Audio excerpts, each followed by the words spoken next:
Hello, I am CVP Shrivastava from Sanskriti IAS. आज हम लोग सिविल सर्विस के एक इंटरव्यू सेकंड पैनल हमारे पास है 5 मेंबर बोर्ड। पहले मैं आपके बोर्ड मेंबर से इंट्रोडक्शन करा देता हूं, उसके बाद फिर हम लोग कुछ ऐसी बातों पर चर्चा करेंगे थोड़ी, जिससे कि आपको इंटरव्यू में किस तरीके से उत्तर देना है उसमें आपको थोड़ी सहायता मिलेगी। मेरी बाईं तरफ है लेफ्टिनेंट जनरल AP सिंह, मेरी दाहिनी तरफ है mister Anil Kumar Jha, retired IPS officer, farmer DG Assam. मेरे एक्सट्रीम राइट पर मैडम पूजा शर्मा, दौलतराम कॉलेज में इकोनॉमिक्स की प्रोफेसर हैं, और मेरे एक्सट्रीम बाएं पर डॉक्टर शंकर हैं, Hindu college, department of history. सबसे पहले मैं लेफ्टिनेंट जनरल AP सिंह साहब से पूछना चाहूँगा कि एक अभ्यर्थी में, एक एस्पिरेंट में किस तरह के गुण होने चाहिए, बोर्ड क्या एक्सपेक्ट करता है एक कैंडिडेट से, और उसको किस तरीके से अपना बिहेवियर बोर्ड में रखना चाहिए। Srivastava Saab, as a military man, I would be looking at a few qualities, critical qualities of leadership, like how does he communicate, जी sir. how does he evaluate a problem, critical thinking जिसको बोलते हैं, critical thinking, communication skills, and a sense of how he is connecting to the problem, and power of analysis and that kind. Because that is the only way to get the work done. Yes. So these are the 3-4 qualities I'll be looking at, how he able to express himself, and a sense of genuineness, how does it come That's right. on that problem, and of course his great thing, how does a problem, how does he analyze the problem, and does he come out with some solutions, Yes. which for which that problem has come up. Thank you sir, thank you very much.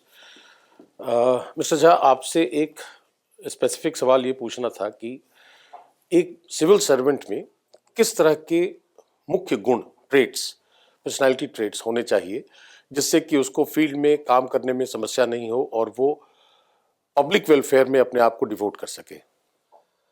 Civil service काफ़ी challenging है, और एक aspirant जो है mentally tough होना चाहिए, emotionally strong होना चाहिए, और कम्युनिकेशन स्किल होना चाहिए टू नेगोशिएट डिफरेंट प्रॉब्लम्स। जो डिफ़िकल्ट सिचुएशन आती है फील्ड में, उसमें नेगोशिएट करने के लिए ये सब गुण बहुत ज़रूरी है। Thank you sir, thank you very much.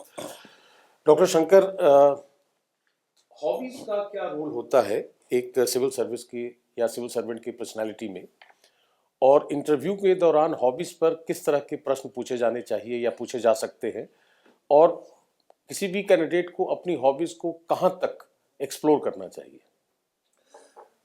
Srivastava साहब, हॉबीज़ की जब बात करें तो हमें ये ध्यान में रखना चाहिए कि ये एक पर्सनालिटी टेस्ट है, और जो इनफॉर्मल एस्पेक्ट है किसी भी व्यक्तित्व का, that is best revealed through your hobbies, through your interest. जब आप कुछ नहीं कर रहे होते हैं, काम का कोई दबाव नहीं होता है, तो आप क्या करते हैं, how do you unwind, what is it that interests you.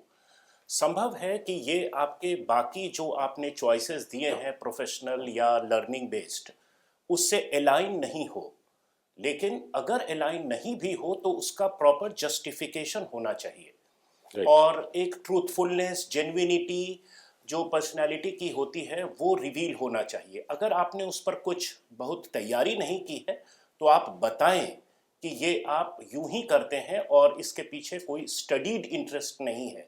लेकिन since you have revealed it to the board that this is what you are interested in, I would prefer that you better go well prepared on that count as well. Thank you very much sir. Madam Pooja, आज का जो समय है उसमें climate change या energy transition या environmental economics बहुत महत्वपूर्ण रोल प्ले कर रहा है, उस पर किसी एस्पिरेंट का अप्रोच किस तरह का होना चाहिए? तो मैं चाहूँगी कि एस्पिरेंट को पता होना चाहिए जनरल ओवरव्यू कि क्या चल रहा है ग्लोबलाइज वर्ल्ड में related to climate change challenges, environment issues. At the same time मैं चाहूँगी कि candidate must be very much aware about the surroundings where he is coming from. He should be aware about the socio economic challenges and development aspect. So उसके जो core area है, core region है जहाँ पे belong करता है, उसे उसके बारे में इंडिजिनस अवेयरनेस होनी चाहिए, और उसको पता होना चाहिए कि डेवलपमेंट से क्या हार्म हो सकता है एनवायरनमेंट का. So he must be looking at socio economic condition around his circle, around the region he lives, and he should be able to connect it to what challenges to environment it may be they may be facing, the community must be facing. Thank So according to the policies, he should be able to connect his living, his region to those policies and critically understand. Thank you very much ma'am. Shrivastava साहब, आपने लगभग 2 दशकों से students को देखा है, विभिन्न स्तर पर वो कैसे तैयारी करते हैं और अंतोगत्वा सक्सीड भी करते हैं.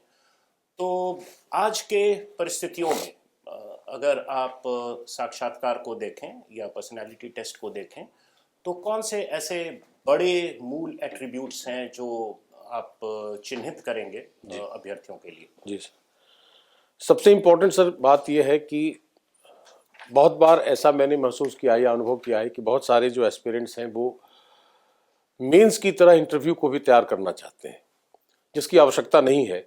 बेसिकली जो अभी सर ने भी कहा कि क्रिटिकल थिंकिंग सबसे इम्पॉर्टेंट होता है किसी भी एस्पिरेंट को अपने आप को अच्छे तरीके से प्रेजेंट करने के लिए before the board.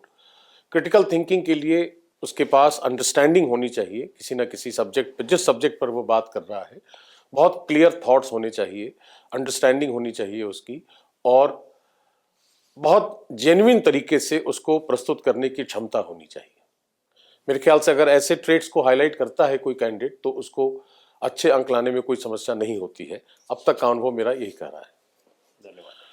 Thank you very much. मैं अपने बोर्ड मेंबर को फिर से एक बार धन्यवाद दे रहा हूँ और यह आशा करता हूँ कि ऐसे सभी बोर्ड जो आगे भी बनते रहेंगे, उनसे जो अभ्यर्थी आ रहे हैं हमारे सामने साक्षात्कार देने, उनको निश्चित रूप से लाभ होगा और संस्कृति आईएएस का उनके सफलता में निश्चित रूप से महत्वपूर्ण योगदान रहेगा.